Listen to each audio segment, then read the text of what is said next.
फिर से एक बार पावर स्टार पवन सिंह ने बहुत ही बड़ा सॉन्ग लाने वाले हैं छठ गीत का, जो कि आप लोगों के बीच बहुत जल्द आने वाला है। तो क्या है गाना, चलिए इसके बारे में पूरी जानते हैं। इसके पहले आप अगर ये मेरे चैनल पर पहली बार आए हो तो मेरे चैनल को सब्सक्राइब जरूर कर दें, वीडियो को लाइक ज़रूर कर दें।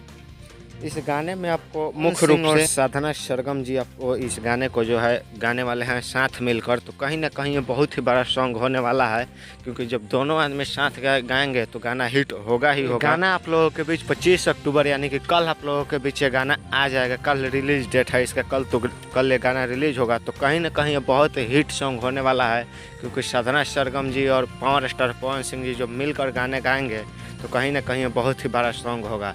ये छठ पूजा का गीत है। छठ पूजा महापर्व होता है, इसलिए सभी लोग अपना अपना गाना हिट दे चुके हैं। छठ पूजा में खेसारी लाल का भी अभी गाना नंबर 1 ट्रेंडिंग पर चल रहा है, तो कहीं ना कहीं पवन सिंह का भी गाना ट्रेंडिंग में जाएगा। आपको क्या लगता है कमेंट जरूर करें, और चैनल पर पहली बार आए हैं तो चैनल को सब्सक्राइब जरूर कर दें इसी प्रकार भोजपुरी की लगातार खबर पाने के लिए। तो मिलते हैं नेक्स्ट वीडियो।